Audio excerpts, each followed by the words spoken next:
This is the universe speaking to you. You are now tuned into the Modern Spiritual Life Coaching Podcast by the certified master life coach and spiritual guide, Coach Chip. Welcome, souls. We now begin this episode of a transformational journey. Unedited, unscripted, and creating something from nothingness. Now, let there be light on Modern Spiritual Life Coaching.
Now here's your host, Master Certified Alchemy Coach Chip, on the Modern Spiritual Podcast Live.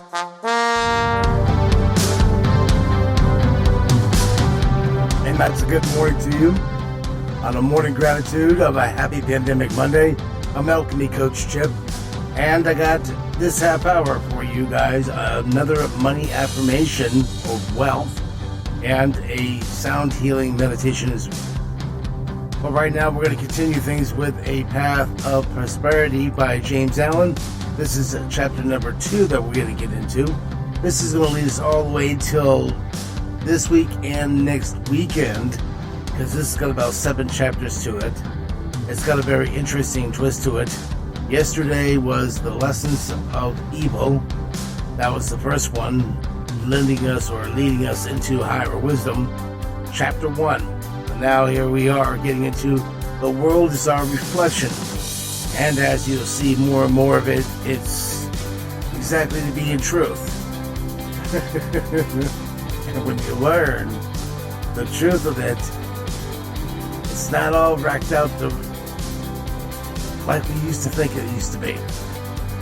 But anyway, let's get into this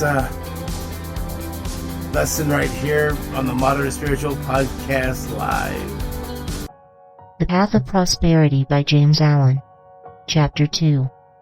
The World a Reflex of Mental States. What you are, so is your world. Everything in the universe is resolved into your own inward experience. It matters little what is without, for it is all a reflection of your own state of consciousness. It matters everything what you are within, for everything without will be mirrored and colored accordingly. All that you positively know is contained in your own experience. All that you will ever know must pass through the gateway of experience, and so become part of yourself. Your own thoughts, desires, and aspirations comprise your world, and to you, all that there is in the universe of beauty and joy and bliss, or of ugliness and sorrow and pain, is contained within yourself. By your own thoughts you make or mar your life, your world, your universe. As you build within by the power of thought, so will your outward life and circumstances shape themselves accordingly. Whatsoever you harbor in the inmost chambers of your heart will sooner or later, by the inevitable law of reaction, shape itself in your outward life. The soul that is impure, sordid and selfish is gravitating with unerring precision toward misfortune and catastrophe. The soul that is pure, unselfish, and noble is gravitating with equal precision toward happiness and prosperity. Every soul attracts its own, and nothing can possibly come to it that does not belong to it. To realize this is to recognize the universality of divine law. The incidents of every human life, which both make and mar, are drawn to it by the quality and power of its own inner thought life. Every soul is a complex combination of gathered experiences and thoughts, and the body is but an improvised vehicle for its manifestation. What therefore your thoughts are, that is your real self, and the world around, both inanimate and inanimate, wears the aspect with which your thoughts clothe it. All that we are is the result of what we have thought. It is founded on our thoughts. It is made up of our thoughts. Thus said Buddha, and it therefore follows that if a man is happy, it is because he dwells in happy thoughts. If miserable, because he dwells in despondent and debilitating thoughts. Whether one be fearful or fearless, foolish or wise, troubled or serene, within that soul lies the cause of its own state or states, and never without. And now I seem to hear a chorus of voices exclaim, "But do you really mean to say that outward circumstances do not affect our minds?" I do not say that, but I say this, and know it to be an infallible truth, that circumstances can only affect you insofar as you allow them to do so. You are swayed by circumstances because you have not a right understanding of the nature, use, and power of thought. You believe, and upon this little word belief hang all our sorrows and joys, that outward things have the power to make or mar your life, By so doing, you submit to those outward things. Confess that you are their slave, and they are your unconditional master. By so doing, you invest them with a power which they do not of themselves possess. And you succumb in reality, not to mere circumstances, but to the gloom or gladness, the fear or hope, the strength or weakness, which your thought sphere has thrown around them. I knew 2 men who at an early age lost the hard-earned savings of years. One was very deeply troubled, and gave way to chagrin, worry, and despondency. The other, on reading in his morning paper that the bank in which his money was deposited had hopelessly failed, and that he had lost all, quietly and firmly remarked, "Well, it's gone, and trouble and worry won't bring it back, but hard work will." He went to work with renewed vigor, and rapidly became prosperous, while the former man, continuing to mourn the loss of his money, and to grumble at his bad luck, remained the sport and tool of adverse circumstances, in reality of his own weak and slavish thoughts. The loss of money was a curse to the one, because he clothed the event with dark and dreary thoughts. It was a blessing to the other, because he threw around it thoughts of strength, of hope, and renewed endeavor. If circumstances had the power to bless or harm, they would bless and harm all men alike. But the fact that the same circumstances will be alike good and bad to different souls proves that the good or bad is not the circumstance, but only in the mind of him that encounters it.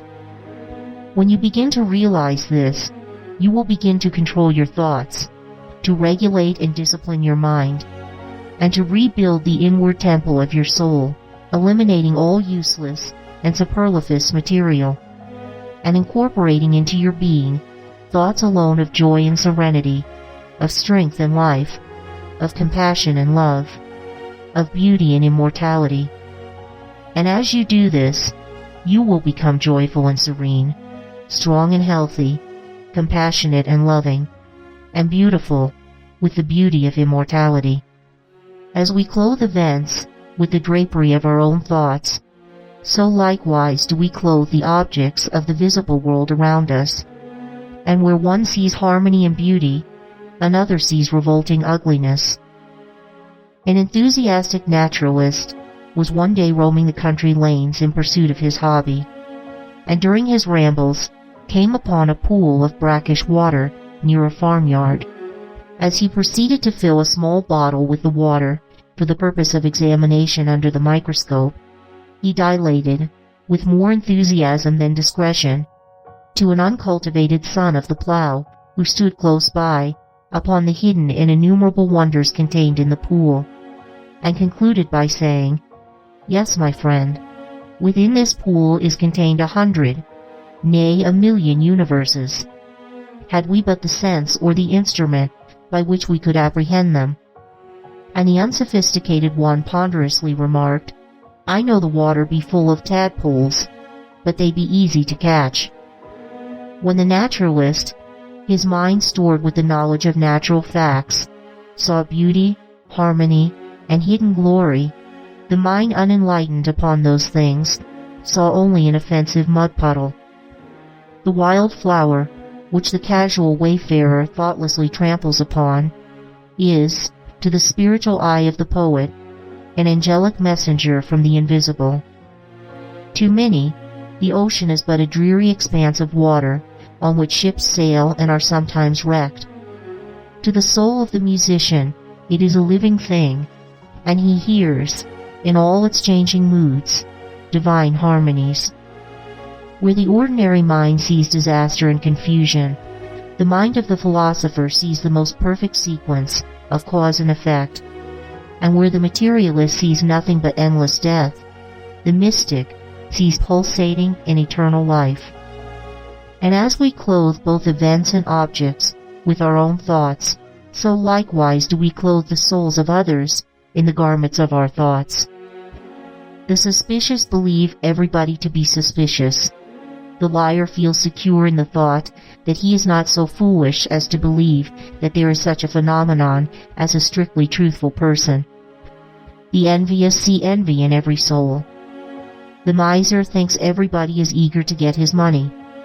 He who has subordinated conscience in the making of his wealth sleeps with a revolver under his pillow, wrapped in the delusion that the world is full of conscienceless people who are eager to rob him. And the abandoned sensualist looks upon the saint as a hypocrite. On the other hand, those who dwell in loving thoughts see that all in which calls forth their love and sympathy. The trusting and honest are not troubled by suspicions. The good-natured and charitable, who rejoice at the good fortune of others, scarcely know what envy means. And he who has realized the divine within himself recognizes it in all beings, even in the beasts. And men and women are confirmed in their mental outlook because of the fact that by the law of cause and effect, they attract to themselves that which they send forth, and so come in contact with people similar to themselves. The old adage, birds of a feather flock together, has a deeper significance than is generally attached to it. For in the thought world, as in the world of matter, each clings to its kind. Do you wish for kindness? Be kind. Do you ask for truth? Be true. What you give of yourself you find.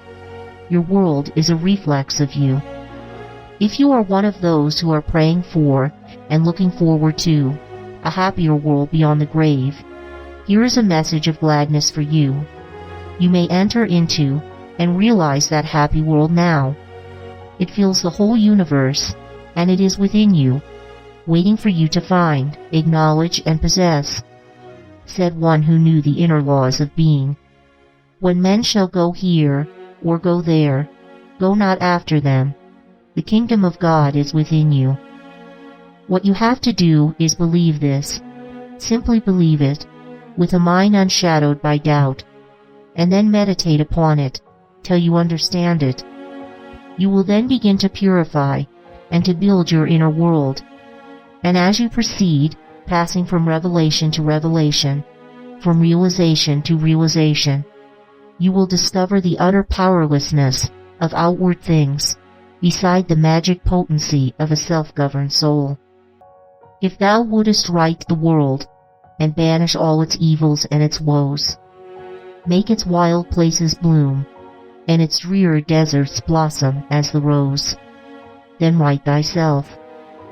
If thou wouldest turn the world from its long lone captivity in sin, restore all broken hearts, slay grief, and let sweet consolation in, turn thou thyself. If thou wouldest cure the world of its long sickness, end its grief and pain, bring in all healing joy, and give to the afflicted rest again, then cure thyself. If thou wouldest wake the world out of its dream of death and darkening strife, bring it to love and peace, and light and brightness of immortal life. Wake thou thyself.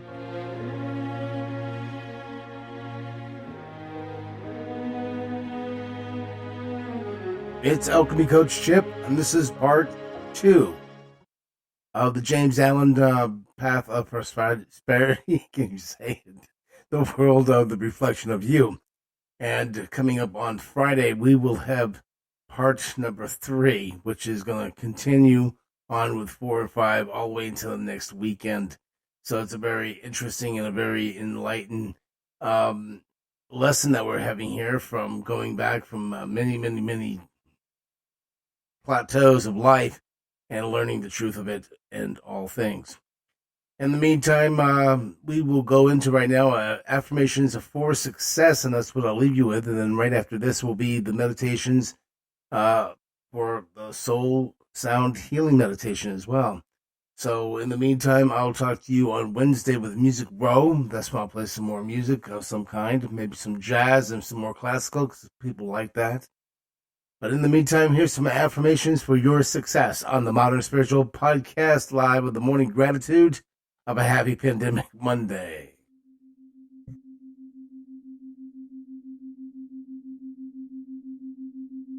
Sit back and relax. For best results, please listen to this recording with your headphones daily in a quiet place where you will not be disturbed. I am always present and in the moment. I attract success in all areas of my life. I am highly focused on success.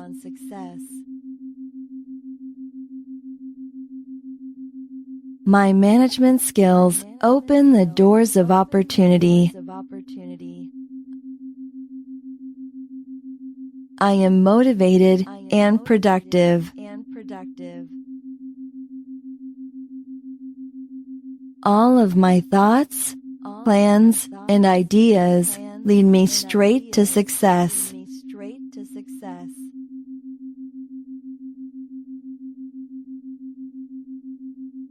I am thankful for my many successes.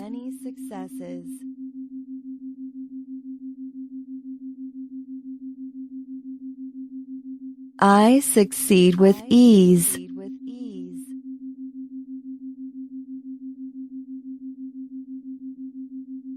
I am far more than my past limited thinking.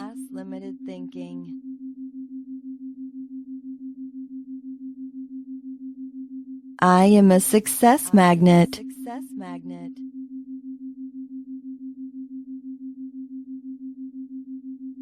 Prosperity and success is my natural state of mind.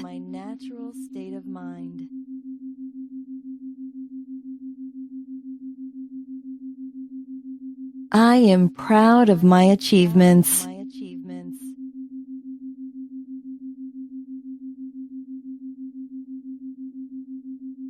I have the power to do the most incredible things.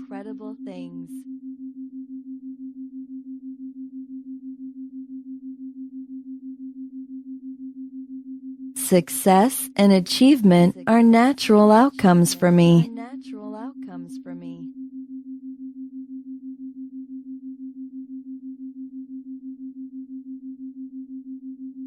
I am becoming better at what I do every day.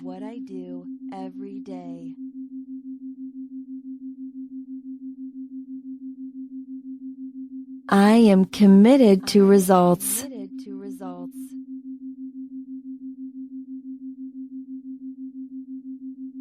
I am committed to results.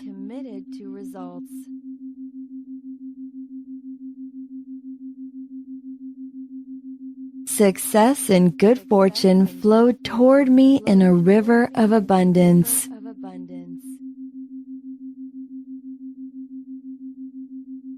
I attract success in whatever I do.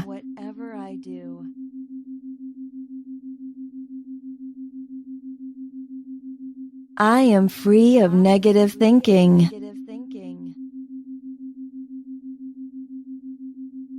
I embrace only positive thoughts.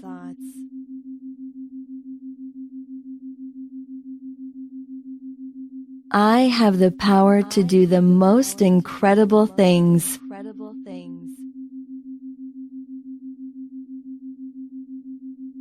I am always present and in the moment.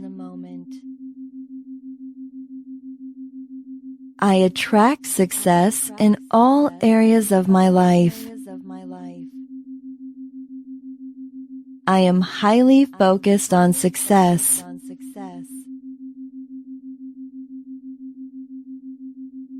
My management skills open the doors of opportunity. I am motivated and productive.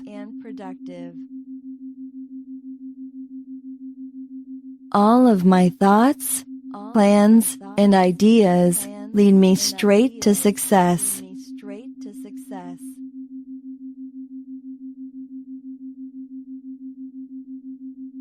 I am thankful for my many successes.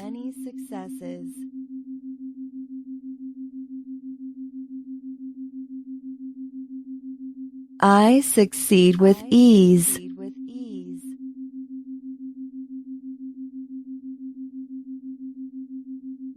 I am far more than my past limited thinking.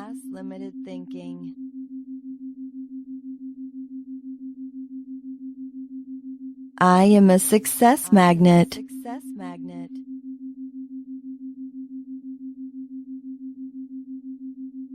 Prosperity and success is my natural state of mind.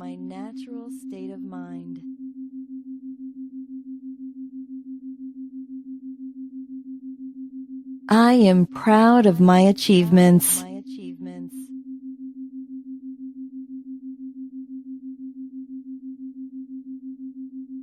I have the power to do the most incredible things.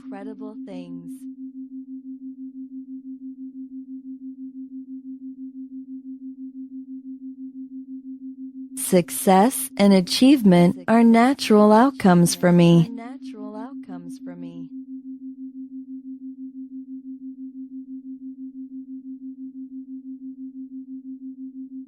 I am becoming better at what I do every day.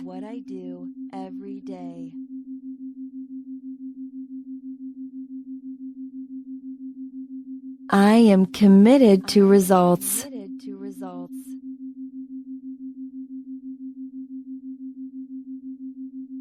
I am committed to results.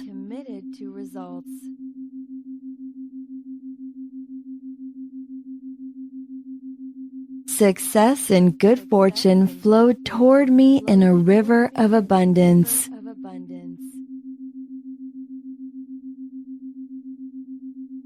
I attract success in whatever I do.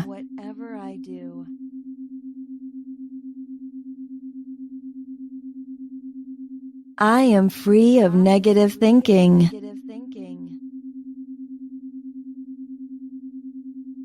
I embrace only positive thoughts.